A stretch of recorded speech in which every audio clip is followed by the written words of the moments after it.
बस करणं आल्या म्हणालास मला आणि ते बाया म्हणाले तुमचा गडी इथं ठेवणं का म्हणत का मला तुला एक सांगलं तर तू दुसरंच तू रिकाम राह ते बाया सांगायला आता नाही काम काय नाही काम करणं तर काय झालं काय करलास मग काम तिकडे वालं बंद चालू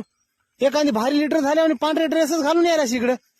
शेतात कसं राहतात कामाला आता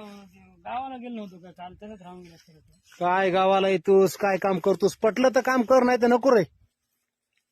नाही तसं काही नाही हा. मी कोणी बाईला काय म्हणलो नाही बघा मी ते बाया काय त्या दिवशी दुपारी जेवतो 1 वाजता जेवायचा टाइम झाला काय म्हणलास म्हणून नाही होते अरे बाया ते तिला गुत्त दिलं होतं निंदून जातील काहीतरी करतील ते ना मला का माहित कुठे दिलेली आता त्या बायाला मी टॉर्च काय केलं नाही तुम्हाला घ्या लवकर लवकर धनी येते बा म्हणलो मी. हं एवढंच म्हणलं मी काय म्हणलो नाही तिला. काय म्हणलास की काय नाही की रे बापू मायाची सनी कोणी कोण आलास की मोत्री माया घरी 4 गडी म्हणले आबा लय भारी गाडी ठेवल्या लय भारी गाडी ठेवल्या गावात कोणी कामाला नाही म्हणले आणि तू एवढा तर काम चोर गावात कोण दिसणार आले मला नाही हो ते अरे देखत आलं की काय बरं या पोराला आणायची काय गरज होती तुला